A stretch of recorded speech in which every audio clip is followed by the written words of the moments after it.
Good morning, সেই সাথে অনেক অনেক ভালোবাসা ও বড়দের প্রণাম জানিয়ে প্রতিদিনের মতো আরো একটা নতুন ব্লগ শুরু করছি। আশা করছি ঈশ্বরের কৃপায় তোমরা যে যেখানে আছো ভালো আছো, সুস্থ আছো। চলো তাহলে একটা মন খোলা হাসি দিয়ে দেখতে শুরু করো।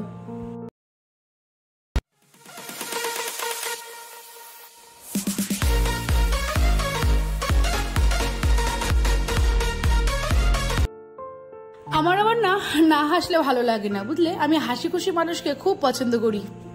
এখন বাজে প্রায় 11:15 মতো। বেরিয়ে যাচ্ছি। কোথায় যাচ্ছি সে আর বলো না, চলো যাই, যেতে যেতে বলবো। আরে হঠাৎ করে ফোন আসলো, আমি বললাম কি কি কি, তারপরে তোমাদের দাদা বললো একটা ফোন এসেছে, সে কবে কোথায় একটা কুপন কিনেছিল সেখানে যেতে বলেছে, একটা ট্যুর পাবো বলে। চলো যাই। জানো তো, মেয়েটাকে এত বললাম বাড়ি থাক, রোদের মধ্যে যাস না, কিন্তু কিছুতেই শুনলো না। বেরিয়ে পড়লাম কল্যাণীর উদ্দেশ্যে। আমার এখনো কোনো কাজ হয়নি জানো, রান্নাটাও হয়নি। এখান থেকে ফিরে এসে তারপরে আবার দুপুরে রান্না বাড়া। এটা হচ্ছে কল্যাণী শহর। কি সুন্দর না, আমার খুব পছন্দের শহর কল্যাণী শহর। আর আজকে যে ভিডিওটা দেখছো তোমরা, এটা কিন্তু গত দিনের ভিডিও, ঠিক সময় আপলোড করতে পারিনি। গতদিন ব্লগটা দিতে পারলাম না, শরীরটা আর ভালো লাগছিল না। আর এই দেখো চারিপাশের দৃশ্যগুলো কি সুন্দর না। হ্যাঁ গো, বাড়ি থেকে বেরোলে না সেই ভিডিওগুলো সত্যিই সুন্দর। আর একটু আগে বলেছিলাম না যে কি কুপন না ফুপন পেয়েছি, সত্যি কিছুই না গো। মানে ডেকে নিয়ে গেল, সেমিনারে বসালো, অনেকক্ষণ গল্প করলো, তারপরে একটা গিফট দিয়ে বাড়ি পাঠিয়ে দিল। আর বলো না, শুধু শুধু সময়টা নষ্ট। আর আসার সময় আবার একটু মাছ বাজারে ঢুকেছিলাম, দুপুর হয়ে গেছিল, তবু দেখলাম গিয়ে ওই ছোট ছোট ইলিশ, আর আনলাম না, চিংড়ি নিয়ে চলে এসেছি। এবার বাড়ি চলে এসেছি, বুঝলে। তাড়াতাড়ি করে বাড়ি এসে কিছু কিছু সবজি কেটে রেখে গেছিলাম, ওখানে গিয়ে সেটাও ক্যামেরা করতে পারিনি, কারণ ক্যামেরা করা অ্যালাউ নেই। তারপরে আরো করতে পারলাম না, মনটাই সত্যি পুরো ভেঙে গেছে গো। আসার সময় মনটাই খারাপ হয়ে গেছে, ভেবেছিলাম টুর পাবো, ও মা ভালোই হলো গো, ফ্রিতে। ও বাবা, গিয়ে দেখি কিছুই না। ওই দিয়েছে একটা কি গিফট দিয়েছে, মনে একটা কাচের বাটি বাটি ধরিয়ে। শুনেছিলাম জিও কোম্পানির কি অফার আছে, সেই উদ্দেশ্যে আমাদের ডাকা হয়েছিল। আর কি করবো, কিছুই হলো না। আমি বাঙাল গোমাইয়া তো, তাই কিচ্ছু হালাই না জানো, চিংড়ি মাছের মাথাটাও হালাই না। ওই যে পরিষ্কার করে ধুইয়ে এমন ঝরঝরা করলাম, পরদিন বাইটে খাম। কিন্তু পড়ে গেছে ঘটির ঘরে, কি আর করব।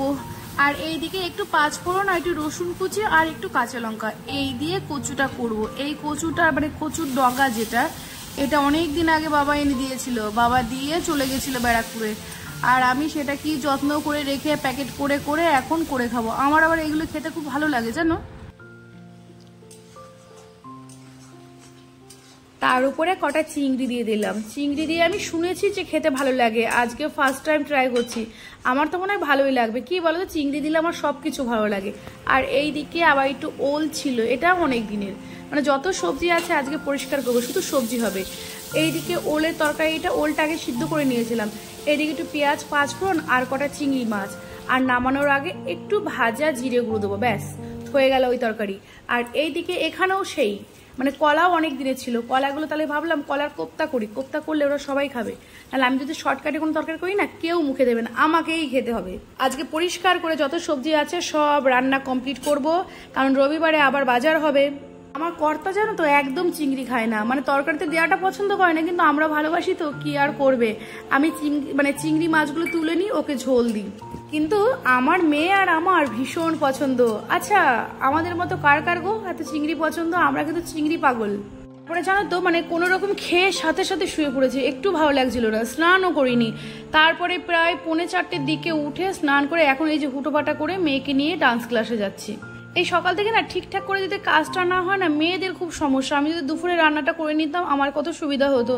যা তবু শান্তি একটা বিষয়, তোমাদের দাদা ছিল, নাহলে আমার খুব অসুবিধা হয়ে যেত ওই অটো ধরে যাওয়া। আর এই দেখো আমার মানে মুখে কত ঘাম দেখতে পাচ্ছ, আমি ভীষণ হাঁপিয়ে গেছিলাম, বললাম না আর পেরে উঠছি না গো। কিন্তু এখন না সামনে দুর্গাপুজো আসছে, নতুন নতুন নাচ তোলা হবে, যেতেই হবে, সামনে অনেক প্রোগ্রাম। তার থেকেও বড় কথা, সোনার এক্সাম আছে ডান্সে, ও এবার PP1 দেবে ডান্স।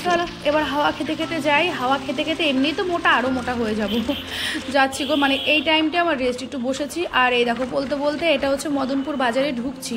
এখানে মদনপুর অটো স্ট্যান্ডটা এখন পার করব, পার করে ওপারে যাব, রেলগেটটা পার করে তারপরে দাদাভাই ভবন। আমাদের কিন্তু মেন বাজার শিমুরালি, কিন্তু আমি ওই মিডিলে বাস করি বলে আমি মদনপুরটাকেই মেন বাজার করে ফেলেছি। আচ্ছা তাহলে ব্লগ তো শেষের দিকে, এখন আরেকটা কথা বলি, যদি আমার ব্লগটা ভালো লাগে, যারা ইউটিউব থেকে দেখছো তারা প্লিজ চ্যানেলটিকে সাবস্ক্রাইব করো, আর যারা ফেসবুক থেকে দেখছো তারা একটু ফলো করে দিও, আর সেই সাথে কিন্তু লাইক আর কমেন্ট করতে একদম ভুলবে না। আর যদি একটু বেশি ভালো লাগে তবেই শেয়ার করো, আমি জানি বেশি ভালো না লাগলে কেউ শেয়ার করে না, তাই বলছি লাইক আর কমেন্ট করলে চলবে আমার। এই দেখো দেখতে দেখতে মেয়েও পৌঁছে গেল, তাহলে এবার আসছি, আর আগামী দিন কিন্তু আবার দেখা হচ্ছে নতুন কোনো ভিডিওতে।